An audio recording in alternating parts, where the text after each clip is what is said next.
Kinerja sektor pelayaran nasional, saat ini memang, tengah tertekan ya. Masalahnya ini terjadi hampir pada seluruh sektor pelayaran, meskipun seberapa besar tekannya ini berbeda-beda, tapi tergantung dari sektor pelayarannya itu sendiri. Saya mencoba menjawab secara makro dari kondisi anggota kami, di asosiasi ya. Mungkin saya sudah sempat menyampaikan di beberapa, acara webinar, kita, tapi mungkin kali ini saya mesti sampaikan juga tekanannya misalnya pada sektor angkutan, Ro-Ro, ya penumpang, itu pendapatannya turun 75 sampai 100% karena waktu Mmm, itu awal PSBB, itu bisa diartikan terjadinya penutupan pelabuhan penumpang dan terminal penumpang, ya. mmm, Terus juga, terjadi juga penurunan ke customer spending dan penurunan muatan yang mana ini berkaitan dengan utilisasi daripada kapal sendiri. mmm, Penurunan itu bisa sampai 25 sampai 50% untuk sektor kontainer, curah kering, tanker, offshore, tug and barge. Offshore hingga kapal, khusus ya. Penurunan ini juga akhirnya berbanding lurus dengan turunan pendapatan perusahaan tentunya, tapi di sisi lain kita justru alami penaikan piutang dagang, kan karena shipper-shipper juga alami kesulitan penjualan ya. Akhirnya cash flow perusahaan-perusahaan kami juga sangat terganggu.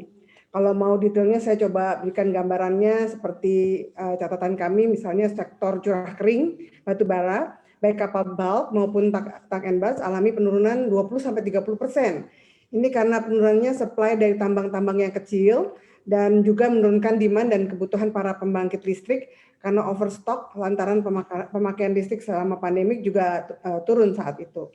Sedangkan pelayaran tanker minyak juga turun 30-50%.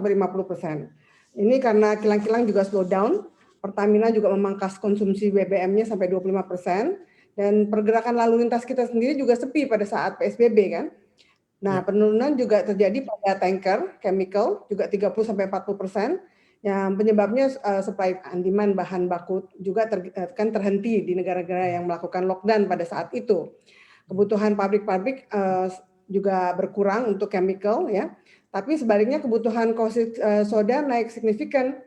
Ini karena ada diversifikasi lah produk dari pabrik-pabriknya Ryan ini tadi mmm, menjadi memproduksi masker, sarung tangan, APD dan sanitizer ya. mmm, Selain daripada itu sektor kontainer juga mengalami keturunan sampai 20-25% karena supply dari industri berkurang juga, apalagi pada bulan Mei lalu ya kena double hit lantaran demand dari hari raya, Idul Fitri, masyarakat juga mengurangi, belanja lebarannya mereka. Juga sektor offshore juga alami tekanan kinerjanya, turunnya harga minyak waktu saat itu ya di awal tahun ya. Ada juga yang orang-orang yang pada menjual kapal, tetapi apakah ini akibat pandemi atau memang polisi perusahaan? Nah itu atau peremajaan kapal ya, alasannya lain-lain. Jadi karena terus terang praktek jual beli kapal ini sangat lazim dilakukan oleh pengusaha pelayaran ya. mmm, Adapun kalau sampai ada wan prestasi, pengembalian pinjaman dan aset disita oleh bank, biasanya kita itu juga dari asosiasi sih menyarankan untuk meminta kepada perbankannya untuk reschedule pinjaman mereka, gitu Mas. install aplikasi kami CNBC Indonesia di Google Play Store dan App Store untuk mengikuti perkembangan terkini berita bisnis dan ekonomi.